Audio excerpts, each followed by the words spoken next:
Karyn Bryant for MMA Heat. I'm here with Phil Davis, also known as Mr. Wonderful. And it's just a little bit after the fact that you won your fight against Little Nog. And I want to talk to you about that and a couple of things. So first and foremost, how did you feel about that fight? Obviously, you got the victory, but how did you feel about the fight? It was a good fight.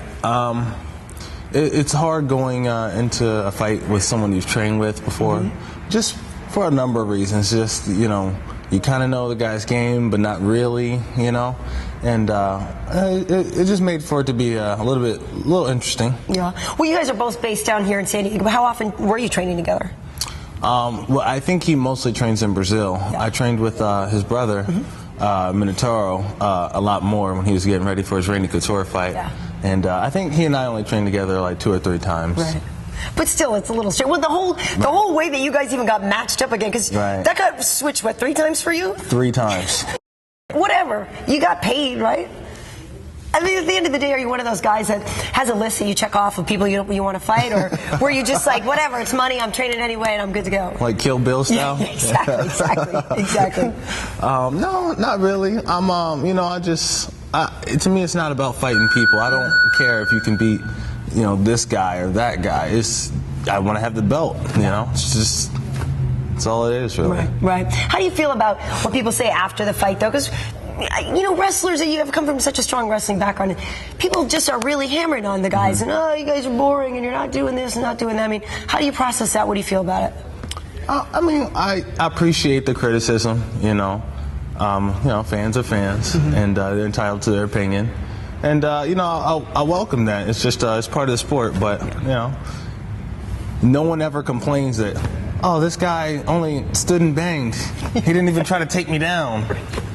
You know, you do what you do. You do what you do. You know, whatever you're good at, it's best you do that. Right. You know? Yeah, no, you're right. And it's mixed martial arts, it's part of it. But yeah, why are you going to not use your strongest weapon? Yeah, next time I get into a fight, I'm going to just say, you know, I was here to grapple, and he was trying to knock me out all night. I don't know what that's about. This is MMA. We grapple. Seriously. No, it's true. I think people are getting smarter about it. And you also, listen, a couple fights ago, you had Sub of the Night, right? So it's not like you're not out there doing stuff, right? Right. That's kind of sweet. That wasn't Sub of the Year, too?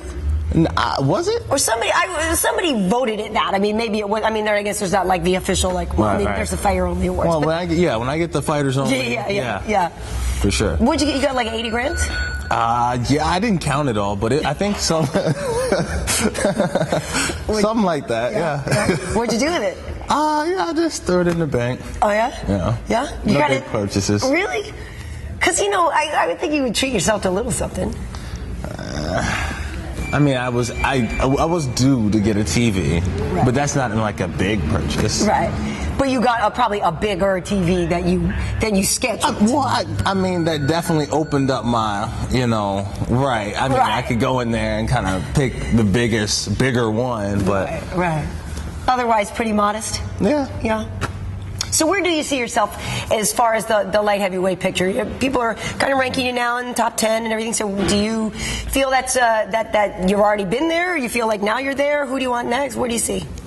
You know, I don't really understand how rankings work, or this guy beat that guy, so he's technically better than this guy, and you know, I don't know. So it confuses me. But wherever you want to put me is fine. I mean, I know where I want to be, and I'm not there yet. So to me, it's just, I don't really care where I am until I'm number 1. At the top, right. So I'm trying to think now, because a lot of the guys are busy right now. You know, Jon and Rashad are busy, Rampage is busy, Matt's busy, all this. So have they talked to you yet about who's available, or how far the timing is going to be until you're fighting again? No, I haven't heard anything yet. No? Nothing yet. But I mean, I think, it might depend on, you know, how some of the other fights go. So I'll just sit around and wait. Yeah. What do you think of Jon Jones? I like him. Yeah. He's a good guy. Talented. Yeah. Definitely talented. Could you beat him? Can I? I mean, you know, I'm a gamer. Yeah. And I'm a very dangerous guy. So. Do you think you're underestimated, or do you think people are appreciating you much? So. Yeah, right. That's the best way to be, isn't it? I try not to talk about myself too much, so I just hope and pray everybody underestimate me. I mean, it's it's my best asset. No, it's nice. That's good. That's true. It's true. It's a smart way to be. That is interesting. You talked about the fact that you train with Nogueira a little bit.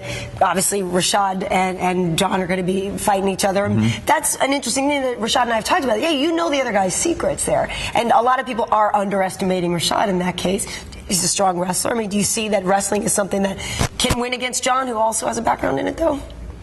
I mean, I think wrestling is a component to my success, and I feel like it's definitely had a hand in both those guys, Rashad and Jones' success. And yeah. I'm not really sure what can beat Jon, but I mean, no one's really gotten close. So Mother Nature, maybe, I don't know. So I mean, I guess time will tell. Time will tell. Time will tell. So in the meantime, now it's a couple weeks after your fight. You didn't buy something huge, probably, right? Because we know from your other money that you didn't go out and blow it. Did you at least like take a vacation, go to Jamaica, go do so? What do you do? Yeah, I went to El Cajon. Yeah. El Cajon, right. San Diego. Okay, that's like 20 minutes away. It's pretty classy, though. It is really classy. Yeah. I believe you. I've never been, but I mean, I don't know. Usually when I take a vacation, it's more than a couple stops off the freeway. Right. Well, no, that's how I roll. No? I just go 3 or 4 exits and come back. Yeah, right. And skip the hotel. Oh, nice. You single? Got a girl? What are you doing? No. I don't know. Right? Nah. Player. I'm not married, yeah, you're not married. You're a young guy, right? You're just having fun, right? I guess. Not worried about it. Yeah. Yeah, all right. That's good. That's good. What do your brothers and sisters think of your career? My brothers, they love it. Yeah. They love it. It's crazy. My older brother, he just it's crazy. Every time I talk to him, it's like a different story. Phil, you won't believe this. They're talking bad about you in the barbershop. I'm gonna have to slap somebody. Every time. Nice. I was in the grocery store, Phil. You won't believe it. Right. Every time. Right. Do you get online and do you look at the haters? Because that's cute. That's cool that he's there, like trying to, step to people and defend you. But do you get involved in that and the haters and read what's said about you online and any of that stuff? I think it's funny. Yeah. I try not to stay on look at any of the forums or anything like that. But every now and then somebody will tweet something and mention me, Phil Davis, you suck. And I retweeted a couple of them because I think it's cute. Yeah, right. Not only did you take the time to mention me, right? You also add that I suck. So I appreciate you by retweeting you. Nice. Well, what's the whole saying that if you don't have haters, you're doing something wrong? Yeah, definitely. Right? Because that's the thing. They're jealous, and they can't figure out why everybody else likes you, and they're just pissed, right? Exactly. Yeah. Well, you'll see. Everything that I do is, he totally nailed her after the interview.